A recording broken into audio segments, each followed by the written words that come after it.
Hello everyone, this is Dennis, VE1XT, and thought I'd make a quick video here, show you a little bit about the logging program that I currently use. Goes by the name of Log4OM, or Log4OM, or Log4OM, depending on how you want to say it, I guess. Don't know what the official term is, but that's what we'll call it, Log4OM. And anyways, it's a program that I've been using for quite some time now, and it's for me. It's free. It's not open source, but it's completely free to use. They do take donations or whatnot, but for me, it's just it serves a purpose, and it does what I need, and including all of the log book of the world, EQSL. I think it'll also do QRZ and HamQTH and all that sort of thing. So I'll go through a quick video about installing the software and then configuring it for the basic use or whatnot. The website for the application is log4om.com. And you can see it here. To download it, you just click the download link on the top menu bar, and you select the current version here. You can either download a full install version or a portable version. Usually the portable version, you can just slap it on something like a USB stick, or you can use it on your PC as well. But I generally go for the full install, so you just click this link and install it. I've already got the files downloaded here, so it comes as a zip file, and then when you extract the zip file, you get the exe installer here. So we just double click that, and once it comes up, you may, if you have user account control enabled on your PC, you'll have to click yes here. And for this video, I've actually created a Windows 10 virtual machine, just so I didn't want to do the install on my new machine just yet. I haven't installed on another one, but maybe we'll show some of that later once I can show you what the logbook of the world and all that looks like when you upload and download, that sort of thing. So here we just click OK. You can select whichever language you want. They have a few packaged ones here, English for the most part. And it's a pretty straightforward install. Next. Of course, you can read through the agreement here if you wish. Once you've done that, you click Accept. Next. Generally, you want to install it in the default directory.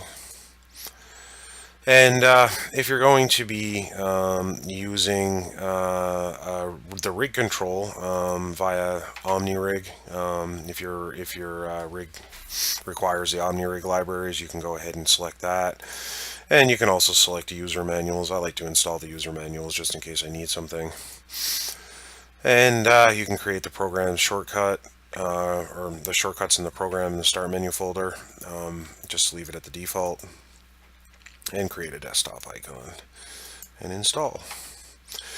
And this installer will actually go out and grab the files, usually the manuals and whatnot from the latest version on the internet. So depending on your connection, that may take a little bit. And next, and we can do, I'm not going to run the OmniRig setup at this point. I don't use anything with OmniRig at this point.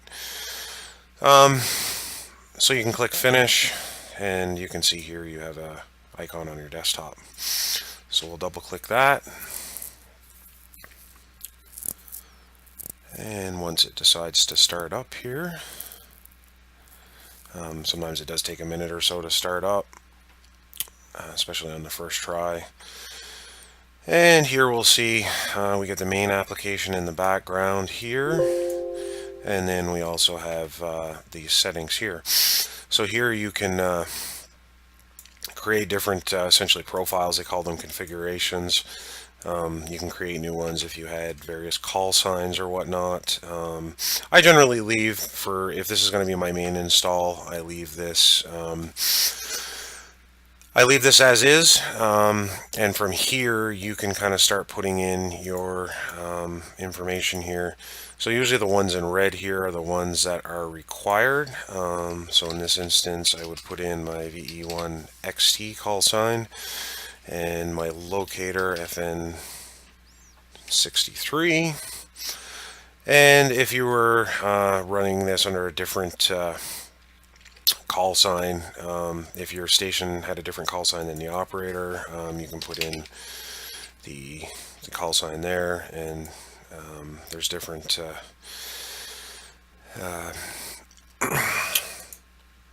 fields here that you can put in, and you can see how the ITU and the CQ zones will autofill along with the DXCC information. If you're on an island and you're part of an IOTA group, you can put that here, and you can specify the island as well. And here's some other information regarding the operator. You can put this in here. You can put your street, your city, your postal code, all that good stuff, your rig, and TS 570, which would be my rig.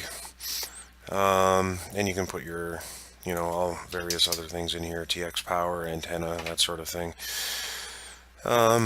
Settings here.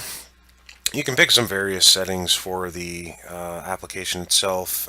If you're going to be pulling call sign information from QRZ or QRZ-CQ or HAM-QTH, you can specify that here.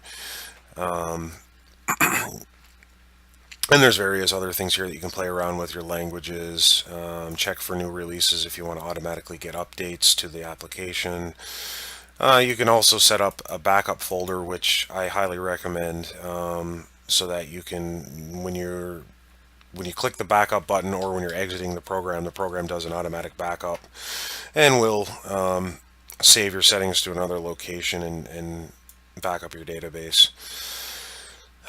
Here you can do auto update some of the features, update country database 7 days, logbook of the world file every 7 days. That all depends on whether that's something you're even interested in.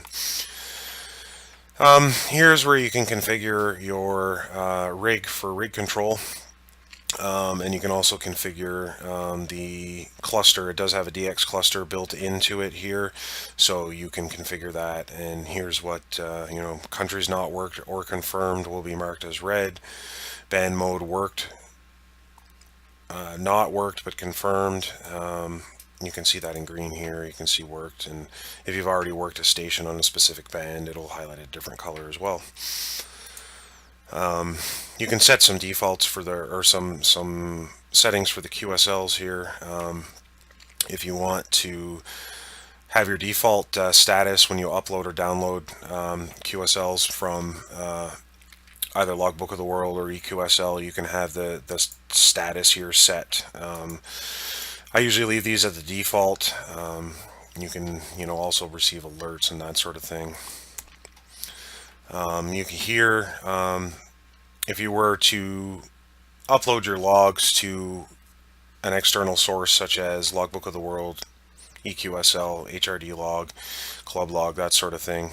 Here you would put in your usernames and passwords and whatever configuration you need to connect to those. Here we can specify whether we want to use a local database or not. I generally use SQLite, SQLite. This is basically, it keeps its database in a flat file and uses that to store your QSOs. If you were using something like, or if you had like a very large database, it may be beneficial to use something like MySQL. That would be a whole other, you would have to set up a MySQL server locally or somewhere that's accessible to the program, where you can then input your username and password, connection information, and then all of that, and then that'll go ahead and create the database and whatnot. That's probably more for the more advanced folks who do like to maybe build external applications where they can display some of their stats or something on a website or something like that. Audio config, you can use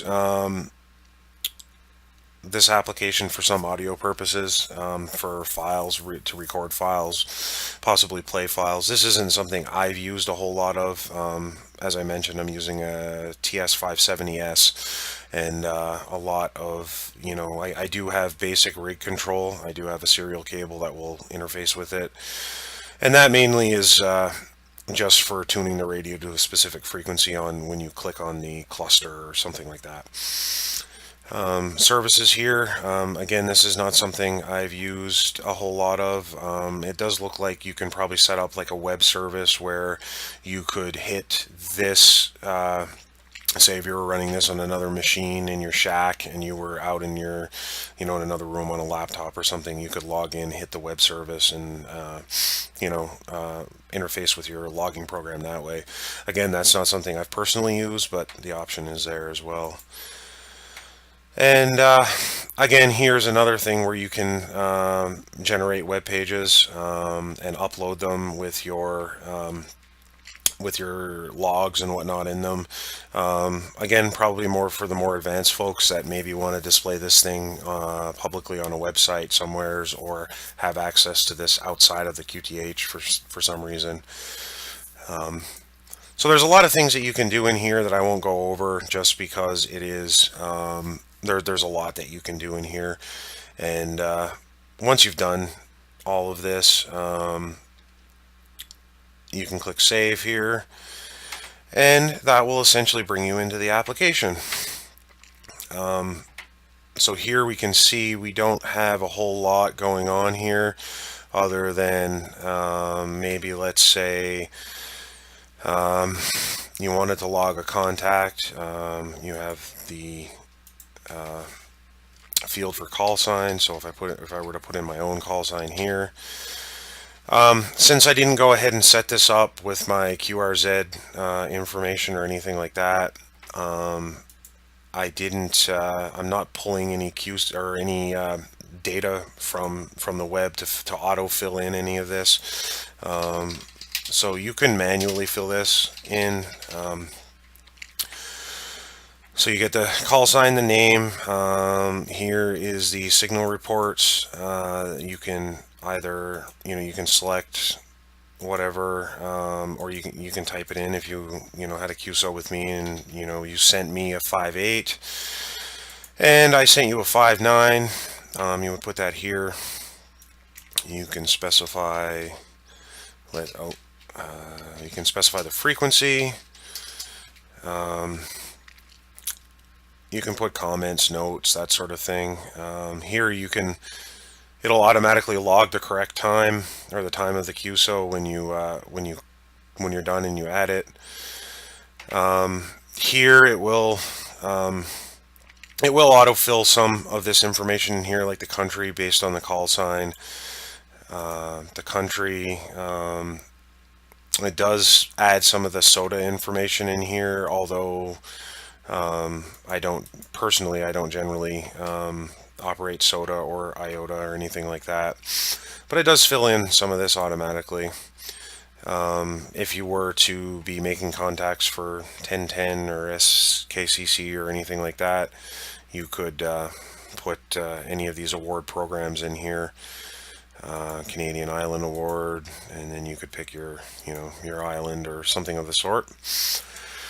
If you were working a contest, there is a contest mode that you can enable where it will automatically give you your unique number.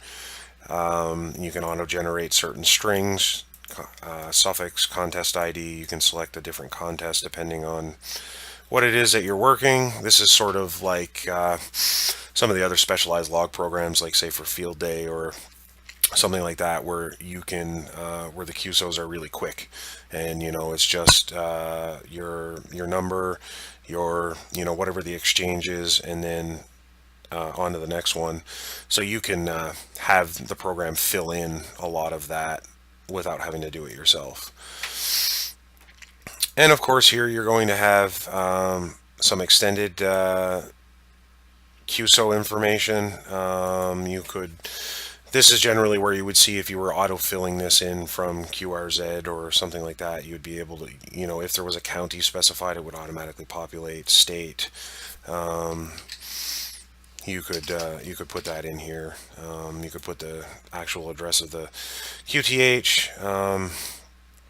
And here you can also specify, if they come back and tell you that they're working QRP or at a reduced power, or maybe they're working 1.5 kilowatts, you can put that in here. And here's another field. So if there's a specific way that they want the QSL via Bureau or Log of the World or anything like that, put that in here. Short, long, gray line, other, the antenna path. And here's some, if you're working satellites, here's some different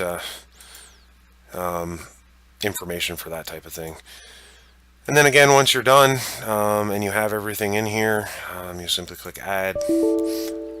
Oh, I may not have I did not create the database. So that's another thing, which I guess I did not specify in the initial install, is we do want to create a database. So click File, New Database, and then let's say we just call it VE1XT.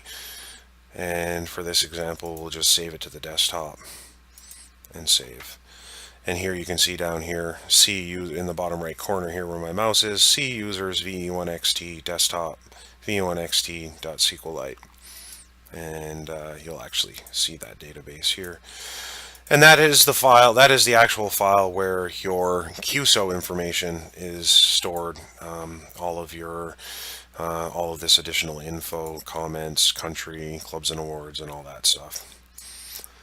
And now, once we click Add, we've now added this Qso into the database. And if we click on the Recent tab here, we now see that we've logged a Qso with VE1XT on February 14th at 01:16:30, and this is generally in UTC, and it will give you the band, mode, country, that sort of thing. If you're looking for more information, you can certainly double click the Qso, and here you can make modifications to your Qso, and you can make additional modifications, and say if you missed out, wanted to add something later on, you can certainly do that. And if you're using a service like EQSL, you'll see when you download Qsos from there, if you do get a new QSL card, it'll show it here and it saves it locally as well. Again, here we can see some cluster information, which I'll show you in a moment. And here you can get a browser, and you can actually navigate to a website. And if this doesn't make a liar out of me here, there we go. And here you can see the website here. So if you wanted to bring up some additional website, like say QRZ.com or something in here, you could do that as well. And one of the major things I like about this is the cluster. So if you want, you can click the what looks like the Wi-Fi signal, radio wave signal here, and select a cluster to connect to. So these are just the regular Telnet DXCC or DX clusters, and I generally like to use this VE7cc.net. So you select that, click connect, and eventually here it will connect. And now we see kind of what's going on in the background, and boom, we have under the cluster section in here, you can see kind of a snapshot of what's being reported on all of the bands. If you leave the main cluster window open, you can also on the right hand side here select some criteria. You can filter if you only want, say, CW, or if you want CW in digital or phone. I generally just leave, I work primarily phone, so I'll generally leave the phone spots here. And if you wanted, you can select Logbook of the World if you're interested in contacting people with Logbook of the World. And But just for the purpose of this, to see more, we'll leave all of them displayed. And here's a drop down where you can select some bands. And you can select the various different bands. It lists everything from 160 all the way up to 1 millimeter. I can't imagine you would see a whole lot. I generally don't see anything listed above 2 meters. Once in a while you will see a few things on 2 meters if there's, say, an opening. And I have seen a few from my area of the world, generally in the early morning hours of the summertime, but not too often. So there's a little rundown of the cluster, and like I said, you can see this here on the main window as well, and you can also select some of the same options here, basically the same things you would see in the main window. And then another good thing is that you can double click on an entry here and say you were trying to contact XX9D. You could select it from the list here and it will automatically populate the information up there. So when you do go to log that contact, it's a lot less information you're going to have to put in there. And if you were connected to QRZ, it would automatically populate the name and some of the additional information. And let's see here, cluster scanner, that's not a feature I've used a whole lot, but there are some other things here. You can do some pretty decent rig control, you know, with push to talk and keyers and whatnot. There are some additional DX information. Some of these links here are essentially just links to web pages, which is why they do have the built-in browser here. And you can see, you know, some of the information here on ng3k.com. And again, you can update your IOTA, SOTA, country databases, all this sort of thing. You know, you can do them manually. Some of the in the configuration we saw where it was going to do a lot of those automatically once every 7 days or so, which should be sufficient for what most people are going to use. We can even bring up some solar flux data, current K index, monthly A index, sunspots. So there's, you know, a lot of valuable information here if you're pretty serious about all this. Generally for myself, I am not a hardcore DXer, so I'm more of the type of guy who turns on my rig when I have a minute and I check out what's on, and if there's something on, I give them a shout, try to break through a pileup here and there. But for those who are a little more serious, there's much more that you can do. And one of the features I do like is this Qsl Management. Again, this is not something I can show a whole lot of right now, but it is really beneficial for Logbook of the World because this is where you upload and download your log file.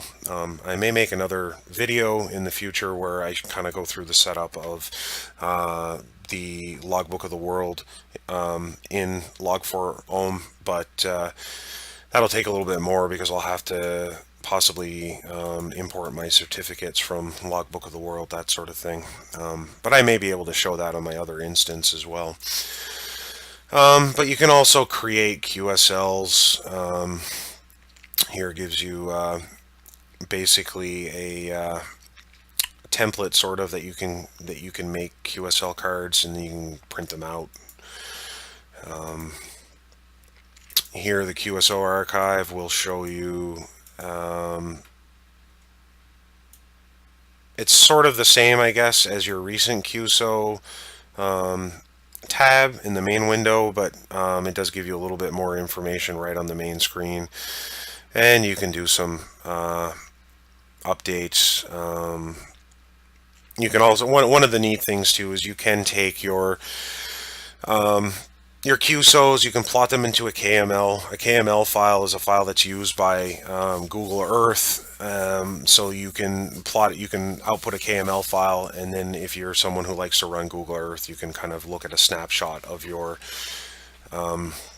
QSOs in, on a physical map of the world, which is pretty neat. I've done that before in the past, but it's kind of a neat thing to play around with.